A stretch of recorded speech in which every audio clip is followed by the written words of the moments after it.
A lot of things went on, but as far as LeBron and Michael, if Michael played in this era, he'll average 50. He averaged 50 points. Michael is the greatest player ever. LeBron's a great talent, no doubt. He's probably one of the top 3 players ever played with Kobe, Magic, Kareem. When Dennis Rodman shares his view, people pay attention, not because he's a commentator, but because he lived the reality. He wasn't watching greatness from a studio chair.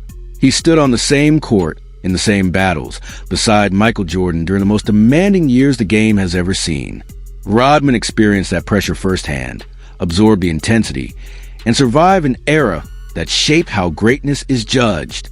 Now, his words have reignited a long-running debate. Michael Jordan versus LeBron James. Rodman speaks plainly and without hesitation, offering a perspective grounded in experience, not opinion polls. This discussion goes beyond numbers, awards, or fan bases. It centers on legacy, influence, and the standard that Jordan established, one that Rodman believes remains unmatched. Before breaking down Rodman's statements and what they mean for both legacies, remember to subscribe, like, and share your thoughts. NBA Showdown brings sharp analysis, unfiltered viewpoints, and deep dives into basketball's biggest legends. Let's now examine why Rodman believed Jordan would thrive in today's NBA and why LeBron, despite his greatness, still falls just short of that historic benchmark. Rodman begins by highlighting a key factor often overlooked in comparisons: the shape and weight of a career, not just its length. He contrasts Jordan's complete body of work with LeBron's extended journey deep into his late career seasons. This matters because the two paths could not be more different. Jordan's dominance was intense, focused, and relentless. His prime was compact yet overwhelming, leaving little room for doubt when the stakes were highest. LeBron's career, meanwhile, is defined by durability, consistency, and remarkable endurance across eras. Both paths deserve respect, but they serve different definitions of greatness. Jordan did not need 2 decades to establish his place in history.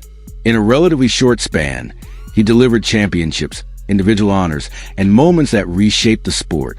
His impact was immediate and decisive. Rodman's point is clear. Longevity alone does not define supremacy. What matters most is how high a player rises when everything is on the line. Jordan's legacy is built on peak dominance, not extended presence. LeBron's long career is impressive, but Rodman suggests it reflects persistence more than peak control. One career is measured by years played. The other is measured by the era it defined.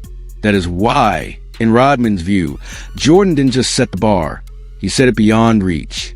I think that if you look at Michael, the body of work he's done over the years, you look at LeBron, the body of work he's done over the years. How many years? 17 now, going to 18? Dennis Rodman does not circle the issue or soften his position.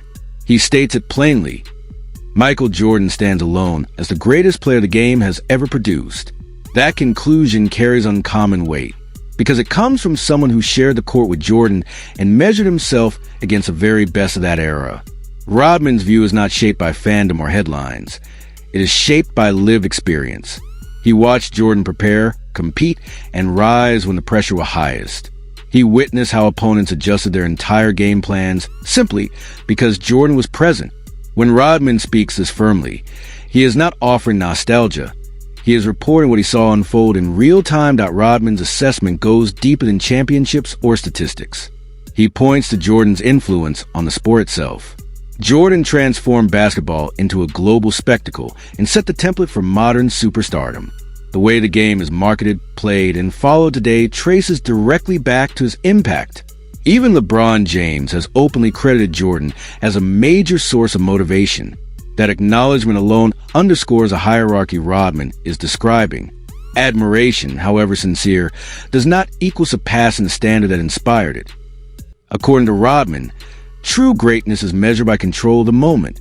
Jordan delivered consistently on the biggest stages, never shrinking when expectations were highest.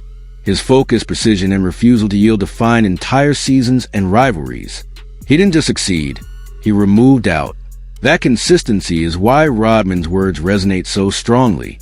They come from someone who experienced the reality behind the legend. In his view, Jordan remains a reference point by which all others are judged. The benchmark was set once, and no one since, including LeBron, has moved it. Michael is the greatest player ever. Rodman shifted the focus to a trait that, in his view, separates Michael Jordan from everyone else: his physical and mental toughness. He reminds people that Jordan rarely missed time, suffering only one major injury across his career.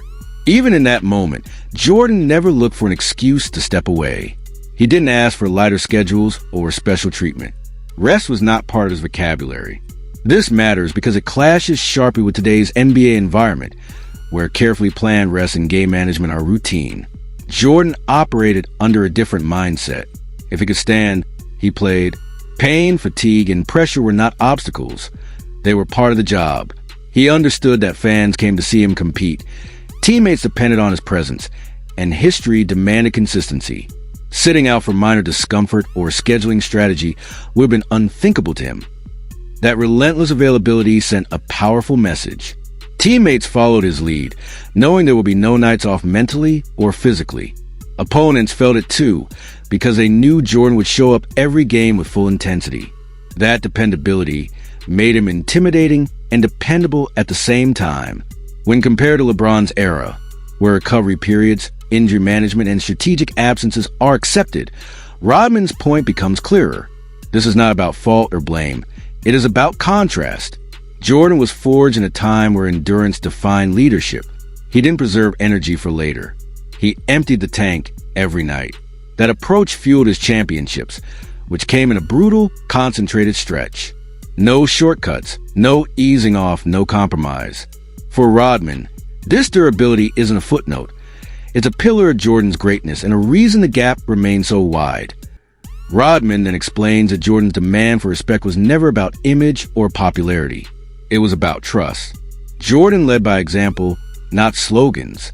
He practiced harder than most, competed harder than everyone, and expected teammates to meet the standard he lived by himself.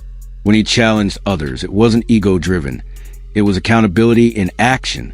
That respect was built in locker rooms and on the court, through effort and confrontation, not media narratives or polished messaging.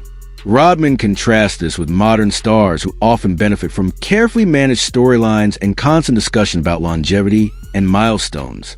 In Jordan's world, respect wasn't negotiated or marketed. It was earned daily through work. Rodman makes it clear that Jordan didn't operate like a behind-the-scenes strategist or a corporate figure. He didn't maneuver for control or sympathy. His expectations were simple and direct. Respect his leadership and compensate him fairly for unmatched results. When those conditions were met, the outcome was undeniable. Championships followed, and a dynasty was formed that reshaped the league. Jordan didn't ask teammates to believe in him. He proved it every night. That clarity of purpose is what Rodman believes modern comparisons often miss. Rodman also brings attention to a forgotten reality of Jordan's era. Money was not the driving force. Jordan played most of his prime before the NBA exploded into the financial powerhouse it is today. Massive television deals, player-friendly contracts, and global endorsement systems did not yet exist. For years, Jordan earned salaries that looked modest by today's standards, even compared to role players. Yet during that time, he was carrying the league's popularity, pushing it onto the world stage, and turning basketball into a global obsession. He wasn't benefiting from the system. He was building it. LeBron James, Rodman notes, has thrived in a league shaped by that foundation. The financial freedom, endorsement power, and player leverage modern stars enjoy trace back to what Jordan created. Jordan didn't complain about being underpaid or allow money to distract him. His motivation was bigger than contracts. He understood that dominance would outlive paychecks. Instead of focusing on earnings, he focused on winning, knowing legacy would multiply everything else. Rodman uses this context to dismantle a common argument in the debate. Wealth and longevity, he suggests, are not proof of superiority. Jordan didn't have access to modern financial opportunities, yet his influence still towers over the game. His greatness was built on performance, fearlessness, and relentless competition. Money didn't ignite his fire. Championships did. Legacy did.